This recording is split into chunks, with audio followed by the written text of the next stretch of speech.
అబ్బో ఇక్కడ కేజీ చీరలు కొంటే అర కేజీ చీరలు ఫ్రీ అంట. మంగళ్య షాపింగ్ మాల్ కేజీల్లో సేల్, టన్నుల్లో ఆనందం. శ్రీకాకుళం జిల్లా పలాస కేంద్రంలో గత సుమారు 10 రోజుల క్రితము రోడ్డు ప్రమాదంలో ప్రాణాలు కోల్పోయిన దానయ్య గారి కుటుంబాన్ని పరామర్శించడానికి, వారికి ధైర్యం చెప్పడానికి ఈరోజు విచ్చేయడం జరిగింది. బీసీవై పార్టీ నాయకులు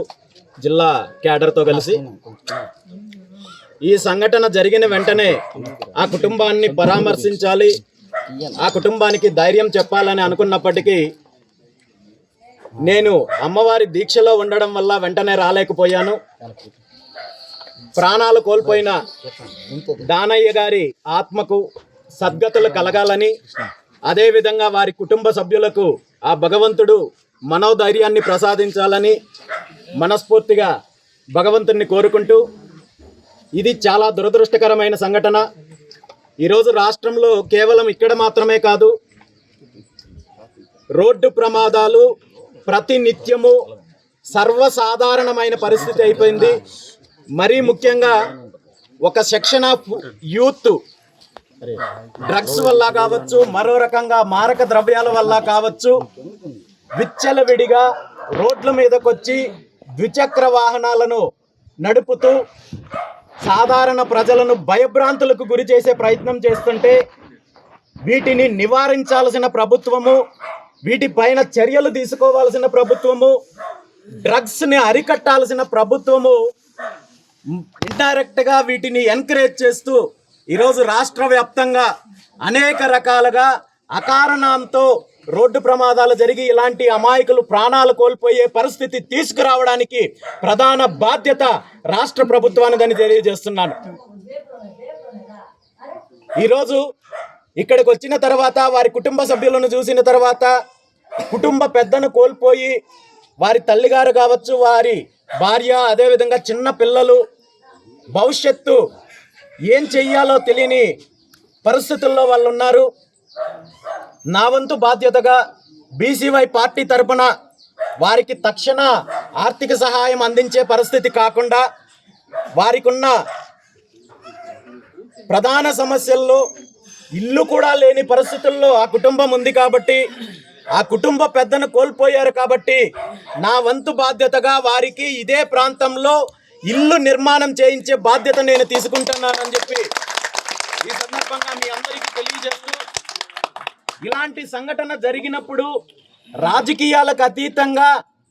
స్పందించాల్సిన పార్టీలు, నాయకులు, వారికి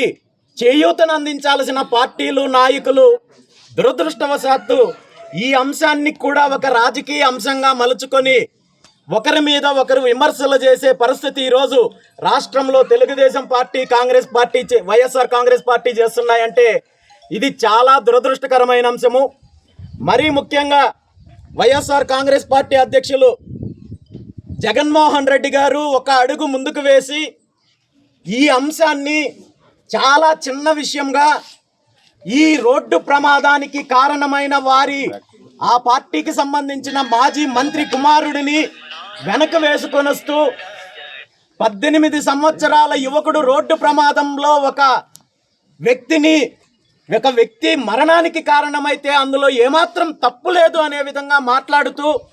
వారి కుటుంబం గురించి, బాధిత కుటుంబం గురించి తక్కువ చేసి మాట్లాడుతూ,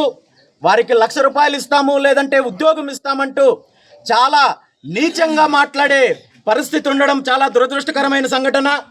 నిజంగా ఇలాంటి సంఘటన వైఎస్ జగన్మోహన్ రెడ్డి గారి వాళ్ళ ఇంటి కుటుంబ సభ్యులకు జరిగితే ఇలాగే స్పందిస్తారా అని చెప్పి ఈ సందర్భంగా నేను మాట్లాడుతున్నాను, ప్రశ్నిస్తున్నాను. జగన్మోహన్ రెడ్డి గారికి అధికారం వస్తే భవిష్యత్తులో ఒకవేళ ఈ రాష్ట్రంలో ఉన్న 18 సంవత్సరాల కుర్రాళ్ళు చేసే ప్రమాదాలకు పూర్తిగా బాధ్యత లేకుండా వారిపైన కేసులు పెట్టమనే లాంటి మెసేజ్ మీరు ఇస్తున్నారా అని చెప్పి జగన్మోహన్ రెడ్డి గారిని ప్రశ్నిస్తున్నాను. మరో రకంగా వైఎస్ఆర్ కాంగ్రెస్ పార్టీకి సంబంధించిన నాయకులు ఈ మధ్య కాలంలో ఒక హిందుత్వానికి సంబంధించి, హిందూ దేవుళ్ళ గురించి వ్యతిరేకంగా మాట్లాడుతుంటే అతనికి మద్దతు ఇస్తూ, ఈ రాష్ట్రానికి రామరాజ్యం కాదు కావాల్సింది, రావణ రాజ్యం కావాలి, రావణాసురుడు అవసరం ఉంది అని చెప్పి స్పష్టంగా వైఎస్ఆర్ కాంగ్రెస్ పార్టీ నాయకులు మాట్లాడుతున్నారంటే ఈ రాష్ట్రంలో రోడ్డు ప్రమాదాలు చేసి చంపేసిన, హత్యలు చేసిన, అత్యాచారాలు చేసిన, మహిళల పైన దాడులు చేసిన వీటన్నింటినీ మేము సమర్థిస్తాము, ఇదే మా విధానం అని చెప్పి స్పష్టంగా ప్రకటిస్తున్న వైఎస్ఆర్ కాంగ్రెస్ పార్టీ జగన్మోహన్ రెడ్డి నిజంగా ఈ రాష్ట్రానికి అవసరమా అని రాష్ట్ర ప్రజలు ఆలోచించుకోవాల్సిన అవసరం ఉంది. మరోపక్క అధికారంలో ఉన్న తెలుగుదేశం పార్టీ ఆ కుటుంబాన్ని ఆదుకొని ఇలాంటి సంఘటనలు, ఇలాంటి ప్రమాదాలు జరగకుండా చర్యలు తీసుకోవాల్సింది పోయి దీన్ని కూడా రాజకీయపరమైన అంశంగా ఎవరైతే నిందితుడు ఉన్నారో ఆ నిందితుడు వైఎస్ఆర్ కాంగ్రెస్ పార్టీకి సంబంధించిన నాయకుడు కుమారుడు అనే నెపంతో అతని పైన ప్రమాదానికి సంబంధించిన సెషన్స్ కాకుండా హత్యాయత్నానికి సంబంధించిన సెషన్స్ పెట్టి ఇక్కడ ఒక రకంగా వైఎస్ జగన్మోహన్ రెడ్డికి ఒక రాజకీయ అస్త్రాన్ని అందించి జగన్మోహన్ రెడ్డి గారిని జనాల్లోకి తీసుకొచ్చి జగన్మోహన్ రెడ్డి గారి గురించి ప్రజలు మర్చిపోకుండా చెయ్యాలనే ఒక నీచమైన రాజకీయ ప్రక్రియను ప్రారంభించారు తప్ప దీనివల్ల ఆ కుటుంబానికి కానీ రాష్ట్ర ప్రజలకు కానీ ఎటువంటి భరోసా ఇచ్చే పరిస్థితుల్లో తెలుగుదేశం పార్టీ లేదు. నిజంగా తెలుగుదేశం పార్టీకి జగన్మోహన్ రెడ్డి గారి మీద చర్యలు తీసుకోవాలనుకుంటే 2019 నుండి 24 కాలం మధ్యలో మీకు ప్రధాన రాజకీయ అస్త్రమైన వారి చిన్నాన్న వైఎస్ వివేకానందరెడ్డి హత్యకు సంబంధించి అనేక ఆరోపణలు చేశారు. జగన్మోహన్ రెడ్డి గారే చంపించారు, కడప ఎంపీ చంపించారని చెప్పి ఆరోపణలు చేసిన మీరు అధికారంలోకి వచ్చిన 2 సంవత్సరాలలో ఆ సంఘటన గురించి ఇప్పటి వరకు మీరు మాట్లాడలేదంటే